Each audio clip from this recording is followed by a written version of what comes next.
Hi everybody, thank you for joining me today. This is Katie with blissfulbee.net. Today I will be filming all of the horoscope readings for the month of March in 2016. I also wanted to do a couple of extra videos to go over the decks that I read with. My incense is going. I wanted to do a video to go over the decks that I work with. I have been for a long time working with a Victorian Fairy deck, and in the previous video I showed my deck that I usually use for my rituals. I'm going to move this so that there isn't as much smoke going on.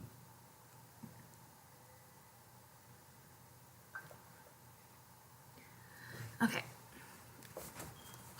So in the previous video I showed my Victorian Tarot deck, which is a really good deck that I believe that if you are looking to get started with tarot, that's a really good place to start.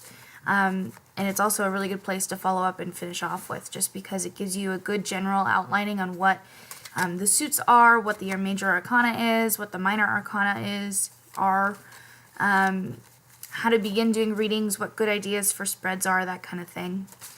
And if you're interested, let me know in the comments section if you have any questions about how to do tarot, because it is definitely a series that I was looking into filming. So for this video specifically, what I wanted to do was similar to that one. I've got my journal here where I keep track of the questions that I want to go over. There's 9 questions.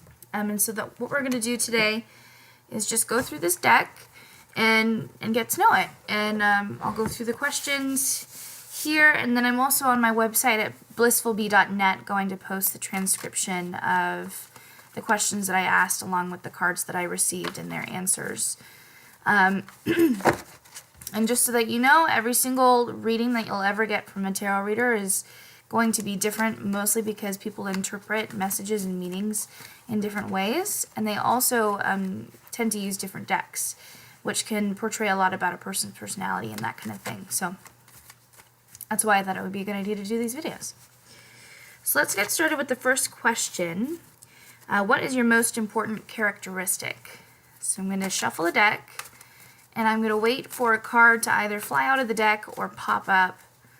And this will be, actually there we go right there, it stuck out.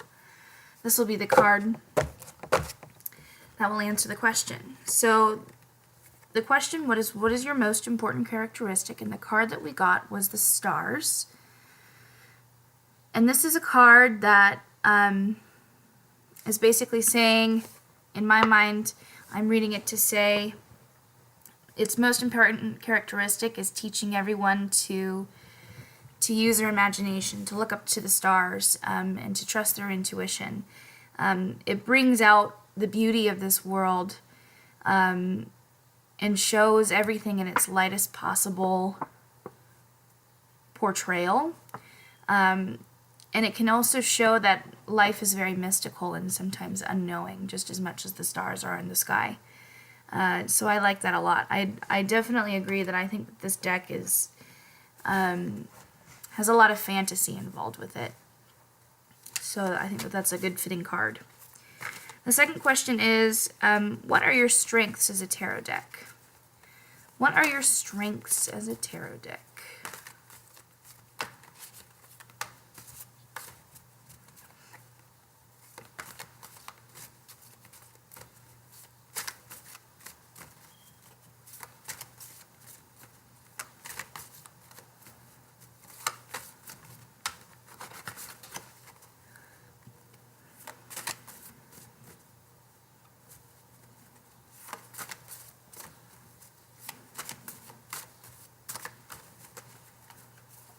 Oop, there we go.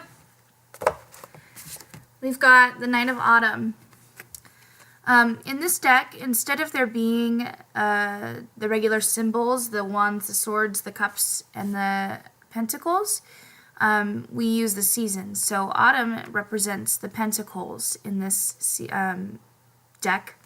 And so the Knight of Autumn is a card that means abundance. It means recognition for the hard work that you've put in, and now you're being rewarded for those, and you're seeing the reaps of your benefits, the benefit of your reaps.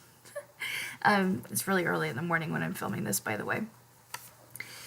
So the most important strengths for this tarot deck is to help you realize your material abundance. And for me personally, using this deck, I actually have used this in professional readings that I would give to clients. I would use these a lot at Renaissance fairs, specifically because it made the most sense to me when I was giving readings, and I felt like I could give the kind of readings that I wanted to give, which were very upbeat and solution-driven, and the focus was more so on giving them the information that they needed, and then making sure that they were properly supported to make decisions that could possibly be difficult for them.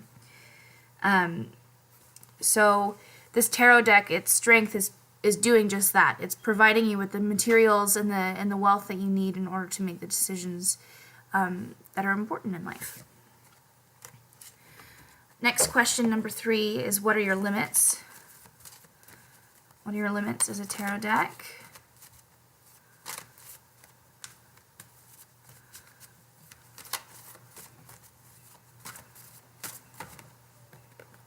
This one was sticking out. The 8 of Winter. So the 8 of Winter, this card typically means to me exhaustion, working too hard, getting too much into your head, supporting others before yourself. So this limits the tarot deck by saying that it's probably spreading itself out too thin. There's too much information sometimes to be given, and covering way too many topics all at the same time, that it can not give the most genuine kind of answer that you might be searching for. It's very good at making sure that you have a general understanding on all of the different aspects going on in your life. Say if you're at a fork in the road, or if you need to make a decision in your life. Instead of giving you, detailed descriptions of the results of two different things that can happen, it will give you a very generalized overview on everything. So you have to be very good at making sure that you're asking specific enough questions to this deck, because if you're just wanting a general idea or a general answer, you're not going to be satisfied. Number 4. What are you here to teach me? What are you here to teach me?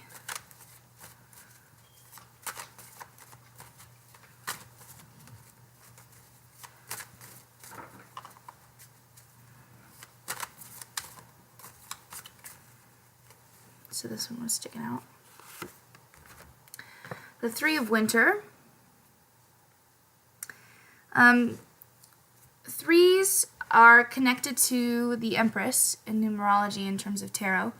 And the Empress is the person who brings ideas or inspirations into life. It brings it into this physical world. And the Winter is related to swords, and they typically represent mental anguish, sometimes people of higher level of social rank. And the 3 of Winter in general typically means maybe new secrets, new dramatic occurrences arising. And when looking at that in relation to the question that I asked, what are you here to teach me? I would say that this card is relating to, it's teaching me that, because for me I've always had difficulty feeling confident in my readings and feeling confident in the first place in liking things like tarot and divination. So it's telling me that it's going to tackle that idea. It's going to challenge that idea, and probably stir up a little bit of drama in order to teach me a lesson, though. That's the whole idea. Is it's going to bring to me those challenges in which I will have to make a decision as to whether or not reading tarot is actually important enough for me to continue pursuing, which I've learned I believe is true. I think for me, you know, reading tarot and getting to know people and connecting with others out there is much more important to me than fitting society's guidelines. It all just seems too mundane otherwise. Next question, number 5. How can I best learn to collaborate with you? How can I best learn to collaborate with you?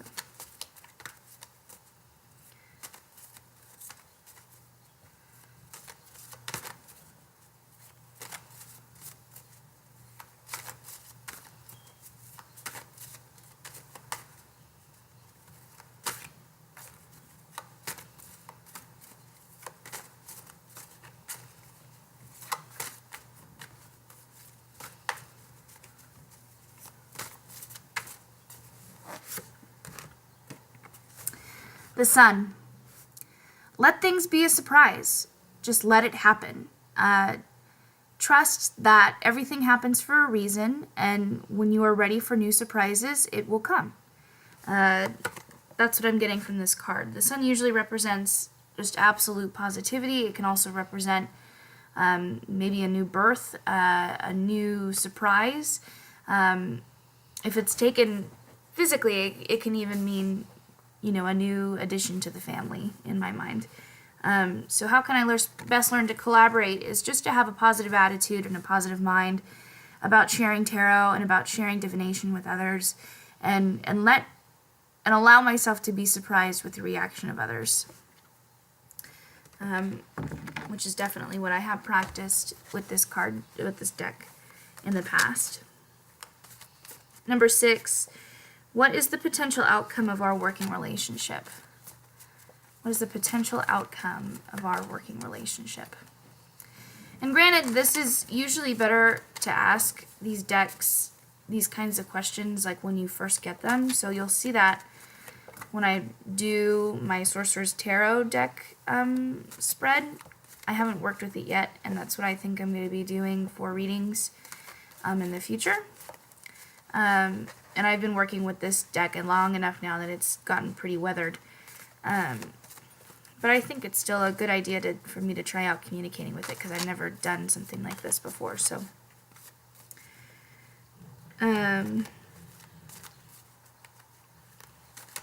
what is the potential outcome of our working relationship?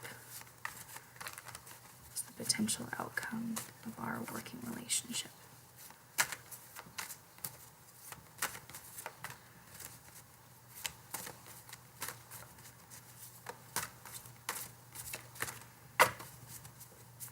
I feel like my Rider Tarot deck was much more open to communication than this one. It's probably tired.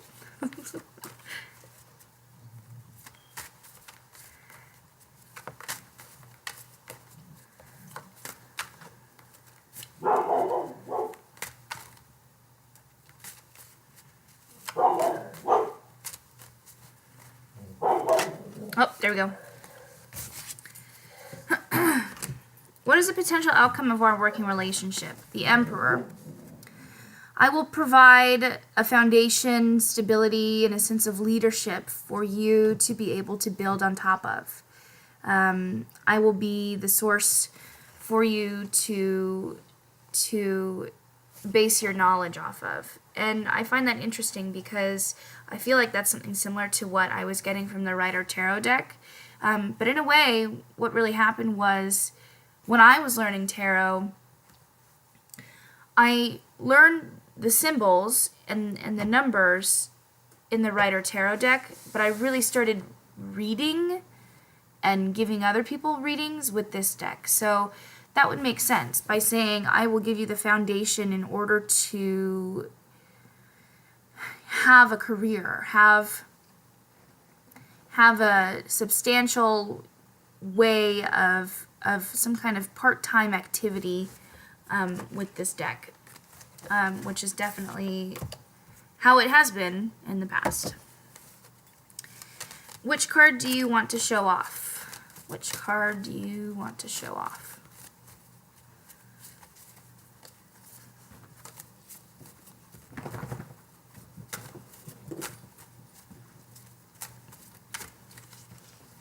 Which card do you want to show off?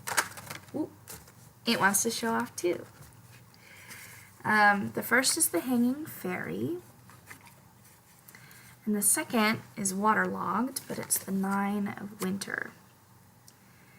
So the Hanging Fairy is, well, just all in all, I actually really enjoy the art in this deck because it feels very alive and very, I really like watercolor kind of style art in general anyway.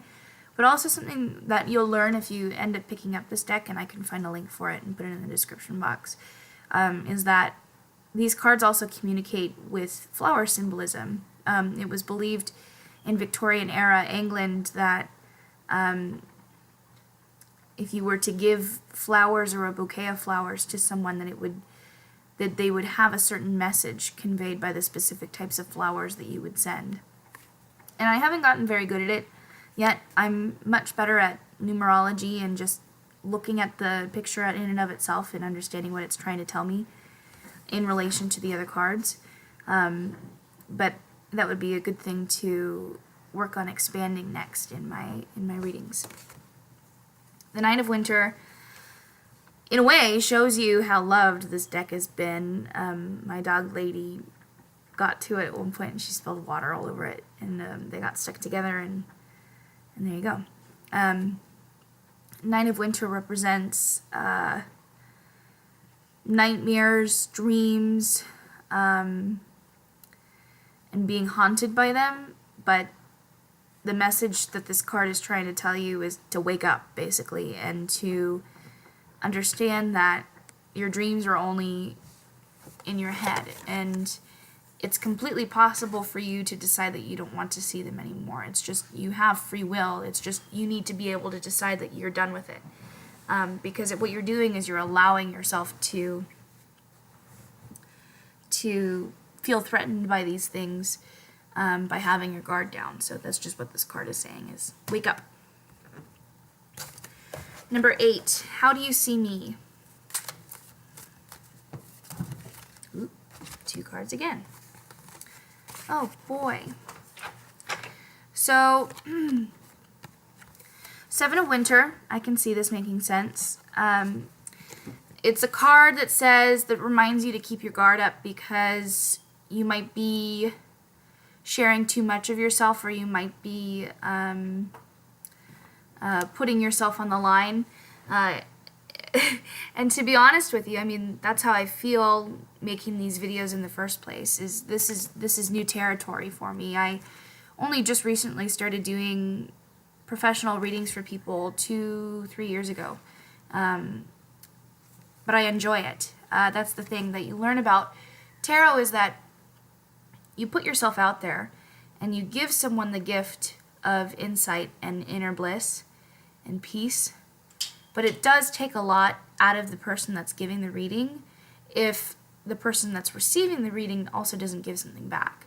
So that's why, in my mind, it makes a lot of sense to be paid for your readings, or to give some kind of healing or some kind of service back. And I feel like that's important to say, because I think a lot of the time people aren't really aware of how much effort truly goes into reading tarot for people. It is very similar to being a counselor, a therapist, but it just takes more energy because you're connecting yourself to Source, to the divine, to God, and you're communicating, you're allowing, whoever you're connecting with, whether it be spirit guides or angels or what have you, to sometimes speak through you, and that can take a lot of energy to be able to connect with it. The second card was the Ten of Winter, which is meaning that maybe your fears are coming to reality, coming to grips or coming to terms with something that I could have been resisting for some time, which again I think makes sense. The whole idea of sharing myself with the internet is a big deal for me. And I think what these cards are saying are to keep fighting and to keep showing what I'm so passionate about, and still be protective of it, and don't let people try to talk me down. And I do like getting those cards because they are tough love in a way. But it also shows that it isn't possible for you to get a negative reading if you go to the right tarot reader. If you go to someone that's only going to say you're going to die in 3 days, then they aren't actually using their powers to their best ability, their abilities to their best extent. The last question is number 9. How do you see yourself? How do you see yourself?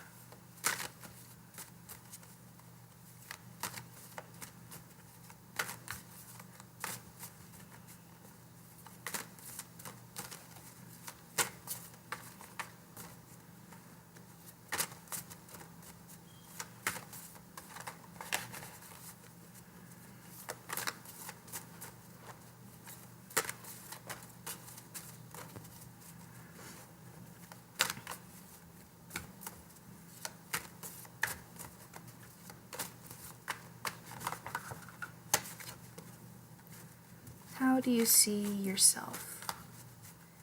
It's waiting for me to shuffle to the right card. How do you see yourself?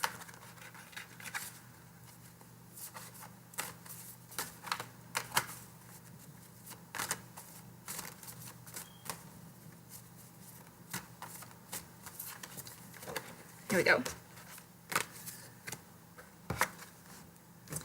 The Wheel of Time.